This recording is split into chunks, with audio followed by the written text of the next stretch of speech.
It is the time of year when you may be doing some spring cleaning. But ask yourself this question. When was the last time you did any kind of cleaning of your retirement savings? Be honest with yourself.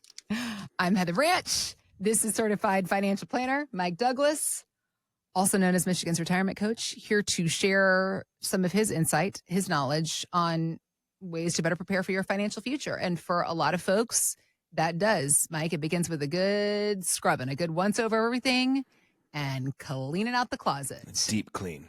A deep clean. Mm-hmm. Yeah. Because this is what, when we talk about folks coming into the office for a second opinion, that's what it is, right? It's basically pulling everything out. When you go to clean out a closet or clean out your desk or whatever, you pull everything out, you lay it all out, and you look at everything. Yeah. And that's what a second opinion is. They come to you, they say, here are all my statements, here's where everything is, and you lay it all out and you run over everything.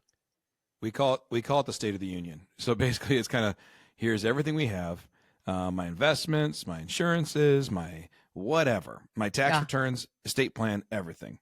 Yeah. Let's walk through it all and see where you sit. Because a lot of times people come in and we're like, hey, actually stuff's look pretty good or stuff looks really bad. But just here's where you are, second opinion is the way overused term, but a true x-ray, here's everything. Here's what I got. A cleaning out. Let's call it what it is. It's a cleaning out. Maybe you'll get rid of some stuff. Maybe you won't. I loved this story. It is so real. How many keys do you have on your key ring? Do you know what all of them go to? This one poll found the average person has 9 keys and no idea what 3 of them are for. Yeah. Just there, I've got 3 keys here. And if you're anything like me, you have these spare keys in your junk drawer or still on your key ring because you are afraid to throw them out. Because what if I figure out what they go to? Or have you ever found like a loose screw lying on the kitchen floor, like underneath the cabinet, or lying on the floorboard of your car? And you're like, yeah. Where did this fall out of? Hope and this where wasn't important. I hope it wasn't important. But to me, it goes right with the unknown keys and the little screws. They get put in a little dish. They go in the junk drawer in the kitchen. Mm-hmm. And you hang on to them out of fear. What if I need it one day?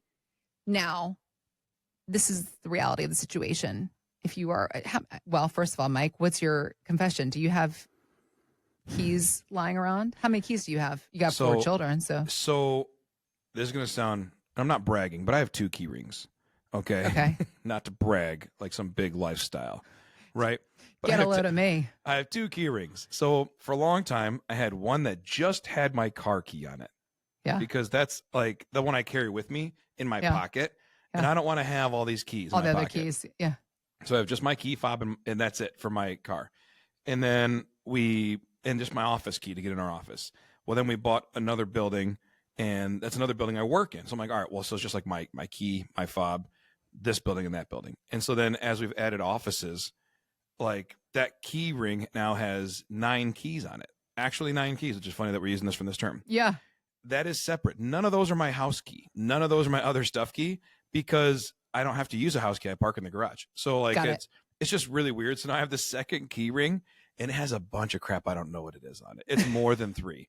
So I have like my antiquated your key fob. Yeah, my active keys and my very passive keys. There it is. So the world when I read the story, stuff. I was like, oh man, I got to do something about this. Yeah, it's tough.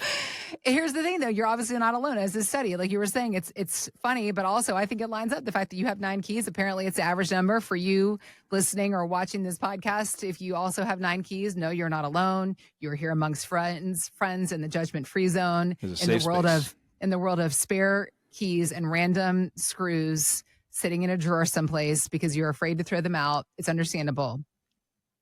However, the parallels between the keys and the screws in the junk drawer scenario and our financial circumstance, I believe, are very real, particularly for folks who've been working very hard in their working years and they are just in the throes of it, right? The job is stressful. The hours are long. You got kids, maybe in college now, maybe out of college, and they're starting to think about their own kids and you're just in all of that. And so what do? You got to the point where you're now 65 and suddenly, oh, shoot, you turn around, look, you got 401ks everywhere. You don't even know what's in them because when was the last time you went and really reviewed your 401k, much less brought them all together in one plan? So a couple of questions for you. How common is it, again, looking for friends in this space, how common Hmm. is it you're sitting at the table with somebody and you say, okay, we did this review and here's this stock or here's this annuity, here's this ETF. Why do you even have this? And they go, I don't know. What if I need it? Like the spare key. What if I need it? I've Hmm. had it forever. What if I need it? Or I don't even know why I have it. I don't even know it's there. And more importantly, because unlike a key or a screw that's not going to hurt you in the long run, it can be damaging if you have the wrong things in your portfolio. How do you help people clean stuff out?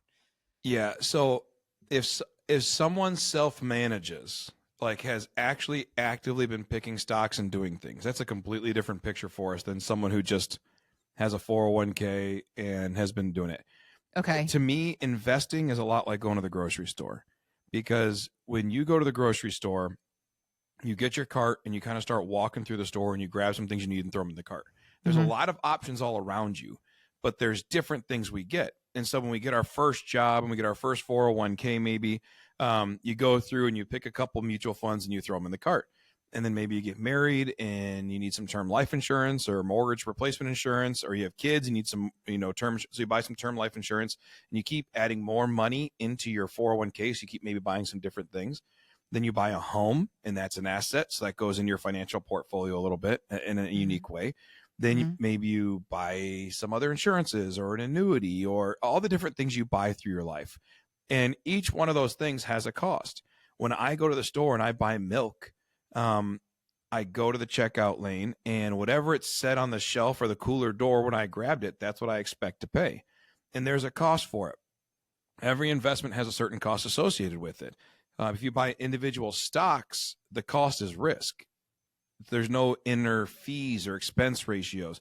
It's just risk. If you buy mutual funds, well, then there's fees charged by the fund manager. If you buy annuities, there's typically fees charged by the insurance company. And Hmm. so there's these hidden fees that we don't really know about. And when I sit down and ask people, I say, well, how much do your investments cost you? They typically tell me, well, I pay about 1% per year. I say, you pay 1%. Where does that come from? Well, I pay an advisor 1%, and they manage my portfolio. So that is the cost of hiring a personal shopper to walk through the store for you and buy your investments. Right. That is not the cost of the investments. Okay. Whether you shop or they shop, someone has to pay the fund manager at American Funds or the fund manager at Transamerica, or the insurance company at Jackson or whatever. Someone has to be paid on the other end for picking the stocks. And then you're paying a personal shopper, an advisor, to go around and find the ones that you should use. So there's two sets of fees, but yet we only really are aware of the one. So that's one of the biggest issues I see. People have no clue what they're paying in fees because they think I'm just paying this advisor, but yet you have this, these growth funds, a Vanguard fund, a Fidelity fund, or whatever. And Hmm. the person who works at Vanguard, the person who works at American Funds, they get paid as well because they're the one actually picking the stocks and buying and selling and manage the portfolio. So when we go through and understand this, that yes, I have pay an advisor, but I also have to pay for the investments. And then we start digging in. So that I always start there. Who picks your funds? Well, I got Okay. a guy. Okay, great. Do you understand why they pick those funds? Well, I took a risk test and it came out to say I'm moderately conservative. And so as a result, they got me a moderately conservative portfolio, rebalances quarterly, whatever the thing is. Okay, great. There's nothing wrong with any of that stuff. Okay. And then I say, all right, well, why did you choose? Why did they choose these funds versus these funds? Why did they choose mutual funds versus ETFs? Because ETFs are often more liquid and they're less expensive. Okay. And I don't really know. I don't even know the difference between mutual funds and ETFs. Okay, well, let's Hmm. educate. You have this annuity. Why do you have a variable annuity? Well, because I wanted income. Okay, did you price out maybe what an indexed annuity would do versus a variable? I don't know the difference. So then we educate on those things. There's just alternatives, and a lot of times a less expensive way to the same end. Not everything is right for everybody. So I'm not going to say variable annuities are always wrong. Index annuities aren't always right. ETFs aren't always right, and mutual funds aren't always wrong. But it's about understanding first. And a lot of people say, Okay. listen, I don't want to deal with that. I did, I was a pipe fitter for 40 years, or I sold cars, or I did whatever, and they just don't want to deal with it. But at the Mm-hmm. end of the day, if the grocery cart that you have full of investments is 2 to 3% more expensive than it should be, you could save a whole lot of money in your life by not overpaying in fees. Because Mm-hmm. when I go to the grocery store, if the milk is $3.69 a gallon, and when they scan it at the checkout lane, it's $8, Yeah. I'm not going to say, you know what, you win today, Walmart, you win today, Kroger.